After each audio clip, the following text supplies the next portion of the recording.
What's up, everyone, and welcome back to the War of Reactions. My name is Wolfie, and today I got the IDW Sonic the Hedgehog comic number 8 in, and that new comic smell. Do you guys smell that? Of course you don't, but still. Yes, the smell of fresh printed ink that may or may not be toxic to me. Yeah, I'm gonna go ahead and read through this, and then we're gonna go ahead and jump straight into the review this way. Alright, so I just finished reading this issue, and boy, there is a lot to cover in this one. So if I miss anything, please forgive me. It's just, we got a lot to cover. Okay, so this one, I'm just going to quickly kind of run over the story and then, give my thoughts and opinions on everything on what happened in this issue. So we start off with Sonic breaking into Eggman's base, as Sonics do, He breaks into Eggman's base, he starts going through, destroying a couple machines on the way in, a couple of badniks here and there. We see, in kind of a split panel, as he's running through the base, it appears someone is there with him.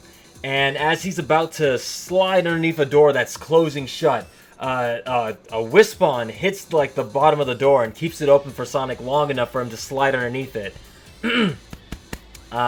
As Sonic makes it through to the other side of the door, he's pretty much surrounded by badniks, and the badniks are quickly taken out by Silver. That's right, as you probably saw by the cover, Silver is indeed in this issue, and he shows up to help Sonic defeat a couple of badniks that are in his way. And of course, Silver's there, and he explains, Sonic's like, what are you doing here again? And Silver's more or less like, okay, so, oh wait, before I get to that, before that happens even, before Silver can explain what he's doing there, they're about to get ambushed again by more badniks, but a stray shot from that same person who shot the door open for Sonic, another shot rings out and it hits these badniks, and this is when Silver and Sonic are like, Sonic's looking at Silver like, I didn't know you could fire shots like that, and Silver's like, dude, that wasn't me, I didn't do that.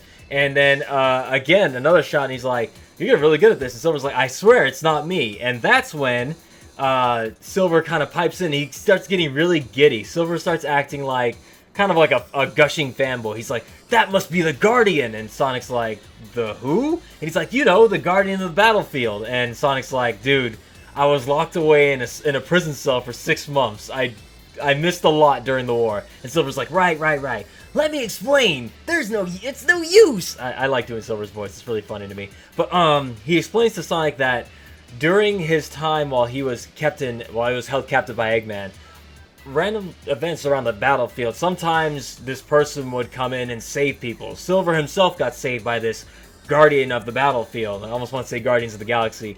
Guardian of the Battlefield. Sorry. Guardian Angel of the Battlefield. And yes, he's like, I'm a super fan. I want to meet her. And Sonic's like, okay, this is getting a little weird now.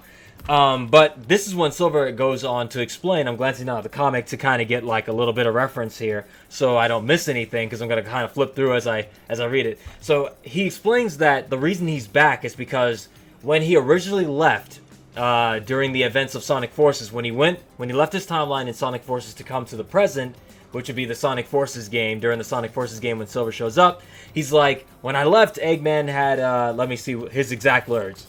When I left, my time had been conquered by the Eggman Empire. Everyone lived in fear, choking on polluted air. That's when he left. So after Sonic Forces, we believe Silver goes back to his timeline, but this time something's different. He explains, when I went back, the Eggman Empire was gone, but so was everyone else. There was nothing left. No people, no animals, no machinery, only water and sparse metallic plant life. That's very creepy. That is extremely eerie. So what that tells us is whatever Neo Metal Sonic has planned for the Eggman Empire, whatever he does clearly affects Silver's future, and there's nothing, just nothing, an empty planet basically, except for water and sparse plant life. That's kind of eerie and creepy. Metallic plant life. Something bad happens. So Silver, of course, comes back to the present time, the timeline we know, and is here to assist Sonic. And that's when we get introduced to this brand new character who we saw at I want to say Comic-Con or SDC? Comic-Con, I want to say. This new character who wears a mask and kind of has this, you know from Pokemon Brock, how the eyes are always closed? She's kind of got that design going on. Her eyes are always closed, and she's wearing like a half mask. She's got like this crazy wisp spawn weapon that's a little different. It's a lot more. It looks like it's more advanced, and she's kind of cool looking, I gotta say. But when Sonic and Silver approaches, Silver kind of gushes. He's like, "Oh my God, it's you!" And then the new character kind of reacts like, "Ugh," and just kind of takes off and hides. And that's when we realize that this character is probably a little bit aloofish and standoffish. And we'll get a little more into that later on. I'll explain a little bit more. But so, you know, Sonic's like, yeah, Silver, you might want to calm it down. Not everybody, you know, is super excited and happy, you know, in this timeline. And then Silver kind of explains, I'm sorry, but you know, when I'm so used to being alone, I don't see why anybody else would want to be alone. Which also kind of elaborates and expands more on Silver's character. Because in Sonic 06, which is the game that a lot of people know Silver from, unless you played Rivals 2, but that's something different. We know that Silver is not really characterized well, other than he wanted to kill Sonic to save the future in Sonic 06. And that's really the only characterization we got with him, besides a few moments of Blaze and Amy. But we dropped all that off because none of that even happened.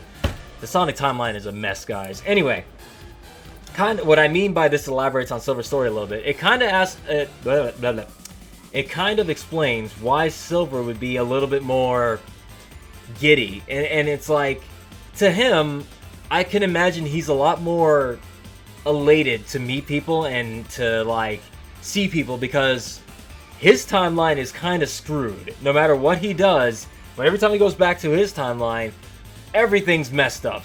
People are dead, things are gone. It's just, you can imagine what living in a timeline like that would do to someone. So when they go back to the present and everything's kind of, I mean, it's still war-torn, but still, people are alive, you get to talk to people, and it's like, you know, you spend all that time alone in the future, I'd imagine he wants to come back to the present and get to see people who no longer exist for various reasons, age, death, etc. So I really like Silver's characterization in this. He really does seem like an overeager, excited kind of dork, like, and I mean that in an endearing way, not like, oh, he's a nerd and blah blah blah, and he's not the Aardvark character from Sonic Boom is what I'm saying. What I'm saying is, he seems very endearing. That's the words I want to use. Endearing is the way I would describe Silver, the way he's characterized, at least in this comic that I've seen so far. I never really got to see Silver in the Archie comics, but I imagine he was written the same way, with Ian writing him. Either way, I went on a tangent. The Wisp that the new character is carrying in her weapon all come out and they greet Sonic, because of course they know Sonic. He's the one that saved them in Sonic Colors, and this all takes place way after Colors. So by them approaching Sonic, by the Wisp from the new character's weapon approaching Sonic, the new character sees that Sonic is of at least a good enough person that the Wisp trusts him. So she comes out and they're like, hey, so how are you? And then, hang on. Let's see. She introduces herself, and the way the speech bubble is written, it looks like she talks extremely quietly. Like, the font is very small, hard to read, and the font has like the little dashes around it. If I could find a picture of it, I'll post it over here. But, and the first word she says is whisper, like that. I imagine she said it like whisper, something like, you know, really quietly. And Silver's kind of like, okay, but why are we whispering? And then Sonic's like, dude, that's her name. She's saying her name is Whisper. So the new character's name is Whisper the Wolf. There's a picture, hopefully, over here. Yeah, she's really cool. I like the design.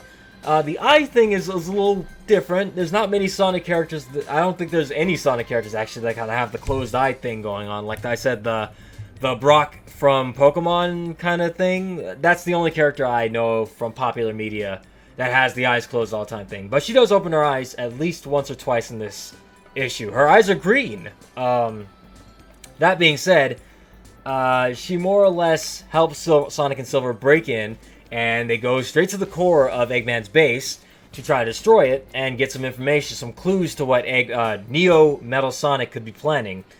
They fight, they destroy. Once they get to Excuse me, once I'm dry. Let me get some water real quick.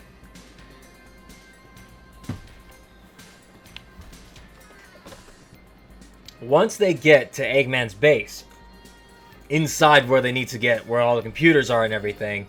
By the way, I forgot to mention there's an Easter egg. I believe one of the E-Series robots returns in this. He's that big one that I want to say Gamma fights in Adventure 1. It's the one where you run around in a circle around it. It has like Dreamcast on it in the original Dreamcast version. But I forget what that one's name is. E something. Theta? Gamma. There's Gamma. There's Omega, Gamma. No. Epsilon. I forget the names. Anyway, point being, when they get to Eggman's computer, which the Sonic and Silver are trying to get to so Sonic can get the information, Whisper gets, like, angry. Her eyes are open and she's angry. She's, like, going at the computer with, like, the hammer. Like, she wants to destroy this thing. And Sonic's like, wait. Don't destroy it. We need this information first. Then he can destroy it. And we see Whisper is she has a very distraught, like, expression. Something bad happened to her, like, during this whole Sonic Forces thing. I don't know if this was caused by Infinite's illusions, or Eggman himself, or what Eggman's forces did that possibly affected this character. We don't know. We just know that this character is somehow traumatized. It appears she is traumatized by whatever happened during the events of Forces. And even Sonic kind of goes like, what did Eggman do to you? Even Sonic notices it. But they find out the information, and Silver has like the first kind of swear in the comic. He says, "Oh crap," and I was like, "Whoa, crap!" I didn't think I'd hear a word like that since Shadow the Hedgehog, but the game Shadow the Hedgehog, where they were dropping D-bombs everywhere. Damn. We find out what the characters found out, what we all knew in the last issue, which is Neo Metal Sonic is at Angel Island, the floating islands, and he's made his throne. He has like this cool, sick-looking throne, and he's sitting on it on top of the Master Emerald. So the Master Emerald, he's probably either draining power from it, or he's just sitting there waiting for Sonic and gang to come to him. As he states at the end of the comic, he's like, "Yeah, you can come at me with everything you got. I basically am with the Master Emerald. The Master Emerald has the power to neutralize the Chaos Emeralds. Therefore, if you even come at me with your super form, it ain't gonna be enough, because I can neutralize you." And that was like, that's so cool. And that's how the comic ends. Neo Metal Sonic basically sitting on his throne going, "Come at me, Sonic. I'm waiting for you." And Sonic's like, "Get everybody. We gotta go up to that Angel Island. We gotta get Neo Metal Sonic out of there." And why'd he sound like... Man, my Sonic sounds off lately. He sound like Silver doing something. Anyway, so the next issue, it looks like it's gonna be leading up every single part of the Resistance. So the Chaotix, Sonic, Tails, Knuckles, Amy, Silver, Blaze, maybe Whisper, maybe... Tangle. I hope Tangle comes back. I really do. I'm like fanboying over Tangle the way Silver fanboyed over Whisper. I like Whisper a lot too. Actually, I kind of like Whisper and Tangle. The new characters they're introducing to this book are great so far. 2 out of 2 are hitting it with me. And there's no ways to put this that sounds like nice. The 2 out of 2 characters so far have been great, I think. I am curious if they're going to start introducing older characters. Like, I remember Breezy from Adventures of Sonic. I remember seeing that in one of the Archie books. She came back, and they redid her character personality completely. And Honey the Cat and all that. I love to see all those characters come back. Because as far as I'm concerned, this comic is killing it right now. I love it. Just check out this page here. Just check this out. Look at this. Next month, victory is within his grasp. But together, we can win. Now, that is some propaganda I can get behind. The Sonic Forces way it should have been done. This is more exciting than anything that happened in Sonic Forces, because it actually feels like there's stuff going on and things actually matter. And we're getting some insight to what's been going on behind the scenes, what the characters have been doing, what motivates these characters. There's so much here that the games have not touched. And granted, I understand that the games can't really do that because this isn't Kingdom Hearts, this isn't Final Fantasy. Sonic games have not been, they're not narratively driven. The closest we've ever gotten to having a really epic storyline in Sonic games were the original trilogy, which told a long branching story over 3 games. Sonic Adventure 1 and 2 arguably had pretty decent stories. They weren't epics or anything, but they told a coherent story with start to finish. I thought were pretty good at the time. Really, there's no time to really do these kind of big, war-torn, dark kind of stories, which the games have been trying to do lately, or rather, they tried again with Forces. I'm not sure if if they can do that anymore. It's just not possible. We can't really do cutscene heavy Sonic games like that anymore. I don't know if they can.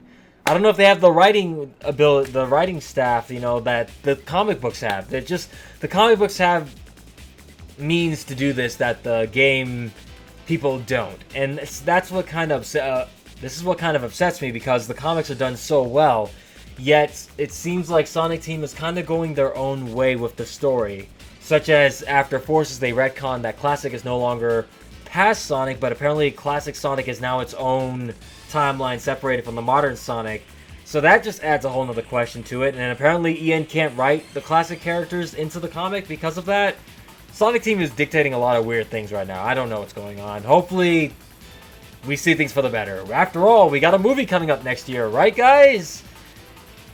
Yeah, that movie. I'm not gonna lie, guys. I'm actually kind of excited for that movie. The more I hear about it, the more I'm like, interesting. But that's another video for another time. Anyway, that's my thoughts on this issue. So, I like this issue a lot. This is probably my second or third favorite issue.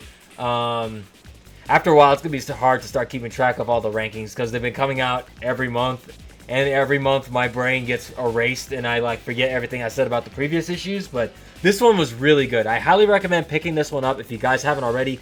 Issue number 8 is great.